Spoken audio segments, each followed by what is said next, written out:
देखो यार, इन दो फोटोज़ में से तुम्हें कौन सी फिजिक्स ज़्यादा अच्छी लगी? वेदर तुम्हें रॉनी कोलमन वाली फिजिक अच्छी लगी या फिर वो डेविड एड वाली फिजिक? टेल मी, सोचो और बताओ मुझे। सोच लिया? ओके। अगर तुम्हें रॉनी कोलमन वाली फिजिक अच्छी लगी, बहुत बढ़िया लगी, तुम्हें वैसी फिजिक बनानी है तो click of this video. And अगर तुम्हें डेविड एड वाली फिजिक बहुत ज़्यादा चिज़ल्ड और तगड़ी लगी है तो भाई, एंड तुम्हें वैसी ही फिजिक डेवलप करनी है तो पूरी वीडियो देखो फुल स्क्रीन लगा के। देखो भाई, तुम्हें किस पर्पस से वर्कआउट करना है ये तुम्हें मालूम होना चाहिए already. Whether you want to be a body builder और just want to achieve an aesthetic physique, this should be a purpose. तुम्हारा पर्पस तुम्हारे दिमाग में क्लिस्टर क्लियर होना चाहिए। अगर तुम्हें कंपटीशन खेलना है, कंपटीशन लड़ना है, कोई रैंक लानी है तो भाई जाओ तुम बॉडी बिल्डिंग करो। बट अगर तुम्हें एस्थेटिक फिजिक बनानी है जो कि भाई काफ़ी खतरनाक लगे एंड ऐसी फिजिक जो तुम्हारी यूजेबल हो, मतलब डेली टास्क में यूज़ हो। कई बार मैंने देखा है भाई कि बॉडी बिल्डर्स की फिजिक इतनी यूज़ हो जाती है कि भाई वो फिर ढंग से दौड़ नहीं पाते, उनके फिजिक के अंदर फ्लेक्सिबिलिटी उतनी नहीं आती एंड उन लोग की फिजिक सिर्फ मतलब ऐसे दिखाने के लिए होती है। कह सकते हो मसल फूल चुकी है उनकी, बट उतना कुछ है नहीं। मुझे वैसी फिजिक नहीं चाहिए, मुझे एक एस्थेटिक फिजिक चाहिए। अगर तुम भी ऐसा मानते हो तो देखो इस वीडियो को पूरा। देखो भाई, अगर तुम्हें एस्थेटिक फिजिक बनानी है तो एस्थेटिक फिजिक के लिए जो है ना, कुछ मसल ग्रुप्स होते हैं, कुछ स्पेशल मसल ग्रुप्स होते हैं जिनको अगर तुम ट्रेन करोगे तो तुम्हारी एस्थेटिक फिजिक बन जाएगी। अब देखो ब्रो, पहला मसल ग्रुप होता है तुम्हारा एब्स, दूसरे होते हैं तुम्हारे शोल्डर्स, तीसरे होते हैं तुम्हारे लैट्स, ये वाले लैट्स, और चौथे होते हैं तुम्हारे आर्म्स। आर्म्स के अंदर आ जाएंगे तुम्हारे 3 पार्ट, ठीक है। एक तो बाइसेप, ठीक है, दूसरा ट्राइसेप, ठीक है, और तीसरा आ जाएगा अपना फोर आर्म्स। ये सारे मसल ग्रुप्स तुम्हारे एस्थेटिक मसल ग्रुप में आ जाएंगे। और इसके साथ साथ एक और आता है जो कि चेस्ट है भाई। हाँ, चेस्ट, अपर चेस्ट, मोस्टली अपर चेस्ट, बाकी की चेस्ट का नहीं पता लेकिन अपर चेस्ट मोस्टली। अब देखो ब्रो, इन सारे अगर तुम मसल ग्रुप्स को ट्रेन करते हो ना रोज़ रेगुलरली तो तुम्हारी एक एस्थेटिक फिजिक बन जाएगी। बट मैंने लेग्स क्यों नहीं बोला? बिकॉज देखो, कोई भी बंदा तुम्हें देखता है, कोई भी बंदी तुम्हें देखती है, कोई भी इंसान अगर तुम्हें देखता है शुरुआत में पहले टाइम, तो वो तुम्हें ऊपर से दिखता है, वो डायरेक्ट तुम्हारे पैर नहीं देखता। तुम ही देखो, तुम किसी से भी मिलते हो तो क्या सामने वाला तुम्हारे पैर दिखता है? नहीं ना, तुम उसको ऊपर से दिखते हो और वो सामने वाले तुम्हें ऊपर से दिखता है। डेफिनेटली आधा शरीर ऊपर को दिखता है, आंखों को तुम्हारे उस बंदे का, सामने वाले का आधा शरीर दिखता है, वैसे ही सामने वाले की आंखों को तुम्हारा आधा शरीर दिखता है। दैट्स वाई तुम्हारे एब्स तक ही उस बंदे को दिखता है, लेग्स पे ज़्यादा किसी का ध्यान नहीं जाता। बट मैं तुम्हें सजेस्ट करूँगा कि train your legs too, because legs train करने से तुम्हारा टेस्टोस्टेरोन बहुत ज़्यादा स्पाइकअप होता है और टेस्टोस्टेरोन स्पाइकअप होना एक फिजिक के लिए बहुत ज़्यादा इंपॉर्टेंट है। डेफिनेटली अगर तुम्हारा टेस्टोस्टेरोन स्पाइकअप नहीं होगा तो तुम्हारी फिजिक मसल होल्ड नहीं कर पाएगी। देखो, अभी मैंने तुम्हें बता दिए एस्थेटिक मसल ग्रुप्स।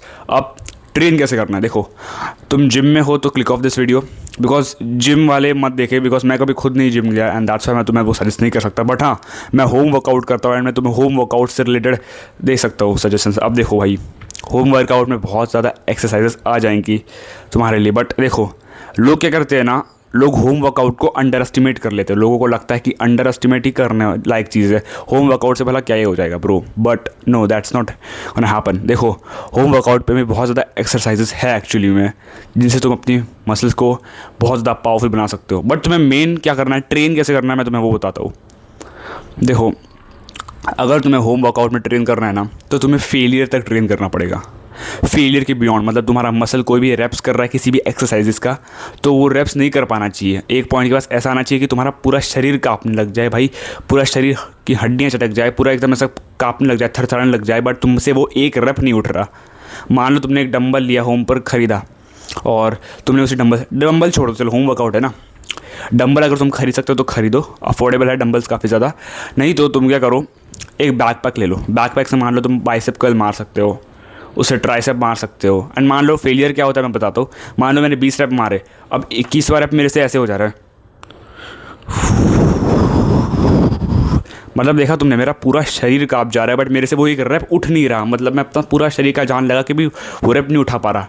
तो यहाँ पर तुम वो रैप नहीं मार पा रहे, तुम फेल हो गए उस रैप को मारने में। इसको बोलते हैं हम लोग फेलियर, पूरा बियॉन्ड फेलियर भाई। मतलब फेलियर अचीव हो जाना चाहिए तुम्हारा। तुम्हारे बॉडी को नहीं पता कि तुम घर पे वर्कआउट कर रहे हो या फिर जिम में वर्कआउट कर रहे हो, उसको फेलियर से मतलब है। तुमने उसको एक रीज़न देना चाहिए कि भाई तुझे ग्रो होना पड़ेगा, तभी तो जीवन पे बच पाएगा, तभी तो सर्वाइव कर पाएगा। नहीं तो उसको क्या तुम रीज़न दोगे? मसल्स को जब तुम फेलियर तक वर्कआउट करवाते हो ना, जब तुम एकदम खतरनाक एकदम वर्कआउट करवाते हो ना, तो क्या होता है मालूम है? तुम्हारे मसल के जो टिश्यूज़ होते हैं ना वो फट जाते हैं। अब टिश्यूज़ जब फट जाते हैं तो इसके बाद बहुत लोगों को लगता है कि भाई ज़्यादा वर्कआउट करेंगे ना हम लोग, ज़्यादा वर्कआउट तो ज़्यादा वर्कआउट से ही बॉडी बनेगी, लेकिन ज़्यादा वर्कआउट मत करना, बिकॉज ज़्यादा वर्कआउट करने से मसल में ज़्यादा सोरनेस भी रहेगी, which will definitely affect your recovery, और recovery is actually more important as compare to your training. हाँ सच बोला। अगला पॉइंट है ट्रेनिंग, सॉरी अगला पॉइंट है रिकवरी। रिकवरी में क्या होता है, देखो रिकवरी में तुम्हारी दो चीज़ें आ जाती है, एक डाइट और एक sleep. Let's talk about diet. देखो डाइट से ना तुम्हें दो चीज़ें एलिमिनेट करनी है, शुगर, ऑयल। देखो अगर तुम मेरी तरह एक टीनेजर हो, खुद नहीं कमा पाते हो, तो ऑनेस्टली कहूँ तो तुम्हारे घर वाले तुम्हें जो पॉकेट मनी या फिर तुम कहीं से भी पैसे मिलते हैं ना, तो उन्हें चिप्स, मोमोज़, वड़ा पाव, भजी पाव इन सब में इन्वेस्ट करने से अच्छा, या फिर मैगडी वगैरह में इन्वेस्ट करने से अच्छा, invest it on your self. खुद अंडे ले आओ बाज़ार से 3-4, सोया चंक्स ले आओ। देखो ब्रो, सोया चंक्स बहुत ज़्यादा कंट्रोवर्सी चलती है सोया चंक्स पे, बट देखो मैंने सोया चंक्स खाए हैं, मुझे वो नहीं पचते ऑनेस्टली बताओ तो, बट उसमें प्रोटीन इंटेक बहुत ज़्यादा रहता है। देखो तो ऑनेस्टली कहूँ ना, तुम 70 से 80 ग्राम तक सोया चंक्स खा सकते हो, उससे कुछ घंटा फ़र्क नहीं पड़ेगा। बट एक प्रॉब्लम है, तुम्हारा डाइजेस्टिव सिस्टम बहुत ज़्यादा ख़राब हो जाएगा, तुम्हारे डाइजेस्टिव सिस्टम की ऐसी की तैसी हो जाएगी सोया चंक्स खाने से। ऐसा बहुत लोग के साथ होता है कि डाइजेशन सिस्टम जो है ख़राब हो जाता है, गैस बनती है बहुत लोग के पेट में। मेरा भी डाइजेस्टिव सिस्टम बहुत ज़्यादा ख़राब हो जाता है जब मैं सोया चंक्स कंज्यूम करता हूँ। मैंने भी पहले बहुत सोया चंक्स खाया भाई, 100 ग्राम तक सोया चंक्स खाता था मैं, बट मेरा डाइजेस्टिव सिस्टम बहुत ज़्यादा काम करना ही ख़राब कर दिया था, मेरा ढंग से काम नहीं कर रहा था डाइजेस्टिव सिस्टम, मेरे को प्रॉब्लम हो रही थी डाइजेस्ट करने में, गैस बन रही थी पेट में। दैट्स वाई मैंने खाना बंद कर दिया सोया चंक्स। बट अगर तुम्हारा डाइजेस्टिव सिस्टम इतना ज़्यादा इनफ स्ट्रॉन्ग है सोया चंक्स को पचाने के लिए, तो तुम खा सकते हो। एक्सपेरिमेंट करके देखो यार खुद से, 30-40 ग्राम सोया चंक्स लाओ, खाओ रोज़, और देखो क्या पच रहा है मेरे पेट में, क्या गैस बन रही है या फिर बराबर है। गैस नहीं बन रही है, बराबर से पच रहा है, तो बढ़िया बात है, खाओ तुम डेफिनेटली। बट मैं रिकमेंड करूँगा मत खाओ, बिकॉज मैं खुद भी नहीं खाता ये चीज़। मैं सो कॉल्ड फिटनेस इन्फ्लुएंसर की तरह नहीं हूँ भाई कि कुछ खुद नहीं खाया बट तुम्हें रिकमेंड करिए, नहीं। जो चीज़ें मैं खाता हूँ, जो चीज़ें मैं करता हूँ, खुद पे एक्सपेरिमेंट करके देखता हूँ, अगर ये चीज़ों का रिजल्ट्स और आउटकम बहुत खतरनाक और तगड़ा है, मुझे अच्छा लगता है, then only I will share with you, otherwise I will keep it with myself only. So देखो, प्रोटीन इंटेक तुम्हें अपने बॉडी वेट का ये 1.5-2.5 ग्राम, मेरे को नहीं पता, बहुत लोग बोलते हैं ना 1.5 to 2.2 ग्राम प्रोटीन खाना होता है, ये मेरे को नहीं पता भाई। मैंने अपने लिए एक लिमिट रखी है। मेरा वेट करंटली 63 से 64 किलोग्राम्स है, और मैं ऑलमोस्ट 70 से 80 ग्राम प्रोटीन कंज्यूम करता हूँ डेफिनेटली। एंड 70 से 80 ग्राम प्रोटीन बढ़िया है मेरे लिए, ठीक है, मैं उतना खाता हूँ, एंड मैं ट्रेन भी करता हूँ उस हिसाब में। बट एक्चुअली फ्यूचर में इसको बढ़ाने वाला हूँ, बिकॉज अभी मैं बॉडी रिकॉम पे हूँ, दैट्स वाई।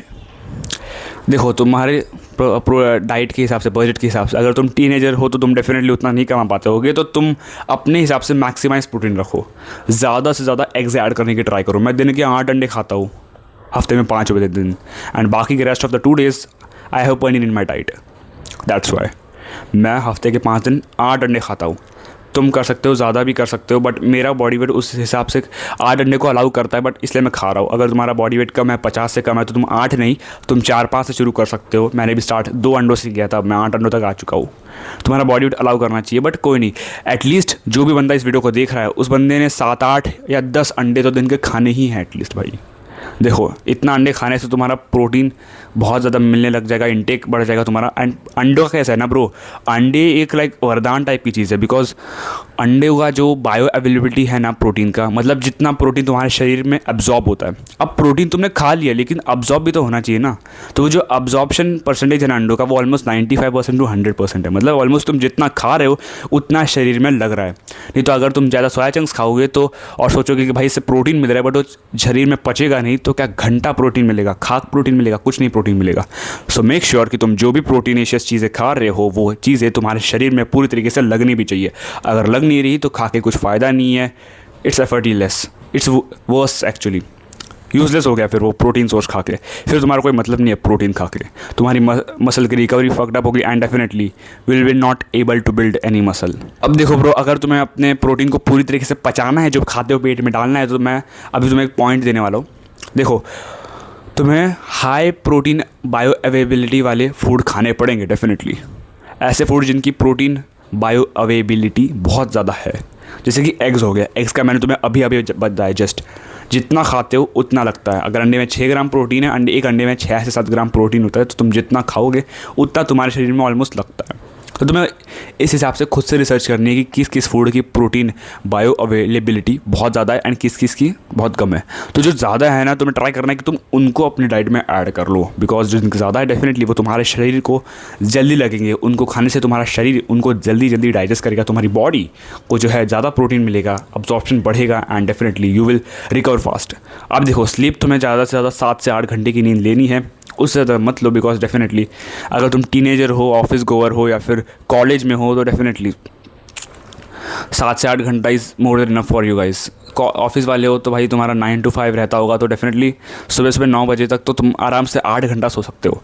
कॉलेज में हो तो भी 8 घंटा पॉसिबल है, बट स्कूल वालों को थोड़ा दिक्कत होता है, because definitely schools are usually morning को ही होता है, स्कूल्स वगैरह 6-7 बजे आई थिंक सो, तो तुम्हारे लिए थोड़ा डिफिकल्ट हो सकता है। बट अगर तुम स्कूल में होते हुए भी 7 घंटा निकाल रहे हो स्लीप के लिए, I clap for you guys, because school में रहते हुए भाई 7 घंटा रोज़ सोना ना बहुत डिफ़िकल्ट होता है भाई। मैं खुद जानता हूँ, मैं खुद रोज़ 6.5 घंटा मुश्किल से सो पाता हूँ, बट मैं तुम्हें 7 घंटा रिकमेंड करता हूँ, बिकॉज 7 घंटा एटलीस्ट सोना चाहिए रिकवरी के लिए। अब मेरे को उतना टाइम नहीं जमता मेरा, इसलिए मैं 6.5 घंटा ट्राई करता हूँ। मैं 7 घंटा ट्राई करता हूँ, बट 6.5 घंटा मुश्किल से घिस घिस के भाई हो पाता है मेरे से, दैट्स वाई। अब देखो ब्रो, मैंने तुम्हें प्रोटीन के बारे में बता दिया, प्रोटीन बायो अवेलेबिलिटी के बारे में बता दिया, मैंने तुम्हें रिकवरी के बारे में बता दिया, मैंने तुम्हें स्लीप के बारे में भी बता दिया है और ट्रेनिंग के भी बारे में बता दिया है। अब देखो भाई, घर पर फिजिक बनाना ना बहुत आसान तो है, ऐसा नहीं कहूँगा मैं, बट हाँ इम्पॉसिबल भी नहीं है, बिकॉज देखो प्रो, जिम में प्रोग्रेसिव ओवरलोड करने के लिए तुम्हारे पास डंबल्स होते हैं 20 किलो के, 25 किलो के, 30 किलो के, 35 किलो के। घर पे तुम्हारे पास लिमिटेड रिसोर्सेज होते हैं जिसके अंदर तुम्हें हाई रैप्स में ट्रेन करना होता है। ट्रेन देखो तुम्हें कैसे करना है ना, अब मैंने तुम्हें एस्थेटिक मसल ग्रुप बता दिया, मैं बताता हूँ ट्रेन कैसे करना होता है। ट्रेन तुम्हें हाई रेपिटेशन में करना पड़ेगा, बिकॉज तुम्हारे पास कोई वजन नहीं है। मैं तो कहूँगा कि भाई तुम अमेज़ॉन से ना, सच बताओ ना, वो PVC वाले डंबल्स मंगवा लो, बिकॉज मैंने भी मंगवाए थे व्हेन आई वॉज इन, कब था, हाँ 7th क्लास में था, तो मैंने एक डंबल्स मंगवाए थे PVC के, 700-800 के पड़े थे उस टाइम, एंड अभी भी उतने नहीं महंगे होंगे, 1000-1200 के होंगे। Come on bro, it's a life time investment for you guys. घर पे वर्कआउट करके अगर तुम ऐसी फिजिक बना पाओगे, अच्छी खासी फिजिक, तो वो तुम्हारे लिए एक अच्छी खासी इन्वेस्टमेंट होगी, रादर देन तुम उसको चिप्स में डालो, चाइनीज़ में डालो, भेल पेलने में डालो, मैकडी पेलने में डालो, उससे अच्छा इसमें डाल दो भाई। इस वाली इन्वेस्टमेंट को PVC डंबल्स में डालने से भाई तुम्हारी ही बॉडी को फ़ायदा होने वाला है और किसी को फ़ायदा नहीं होगा डेफिनेटली। तो ट्रेन तुम्हें हमेशा हाई रेपिटेशन में करना है, क्योंकि तुम्हारे पास वेट नहीं है। अगर डंबल्स है तब भी कितने होंगे तुम्हारे पास, मैक्स टू मैक्स 10-15 किलो के ही होंगे ना एक डंबल, इसलिए ज़्यादा नहीं हो पाएगा। इसलिए तुम्हें ज़्यादा रेपिटेशन रखने पड़ेंगे डेफिनेटली, और ज़्यादा रेप्स मतलब ज़्यादा इंटेंसिटी से भी ट्रेन करना है, तभी तुम्हारे को एक्चुअली रिजल्ट्स मिलेंगे। और मैं तो क्या कहूँगा कि हाइब्रिड ट्रेनिंग करो, तुम कैलिस्थेनिक्स भी ऐड कर दो और डंबल से भी ट्रेनिंग करो। लाइक मैं हाइब्रिड ट्रेनिंग करता हूँ, मैं कैलिस्थेनिक्स भी करता हूँ और मैं डंबल से भी ट्रेन करता हूँ, तो उसको बोलते हैं हाइब्रिड ट्रेनिंग। मतलब तुम बहुत लोगों को देखा है भाई जिम में डंबल से मारते हैं और भाई कैलिस्थेनिक्स भी करते हैं। वेट मारना मतलब वेट ट्रेनिंग हो गया, कैलिस्थेनिक्स मतलब वो होता है ना प्लांच, ये सब स्किल्स, इसको हम लोग कैलिस्थेनिक्स बोलते हैं। तो ये दोनों जब एक साथ करते हो तो बोलते हैं हाइब्रिड ट्रेनिंग। तो तुम भी हाइब्रिड ट्रेनिंग करो, मैं खुद भी हाइब्रिड ट्रेनिंग करता हूँ। तो आज की वीडियो के लिए बस इतना ही ब्रो। आई होप तुम इसको इस वीडियो से हेल्प मिली होगी। एंड ये चैनल तुम्हारे मॉन्स्टर्स वजन को बाहर निकालने के लिए बनाया गया है मेरे द्वारा। I am PG by the way, so you know what to do. Subscribe if you like the channel and the valuable information which I provided. बाकी ब्रो आज के लिए बस इतना ही, तब तक के लिए बी डेंजरस एंड डोमिनेट।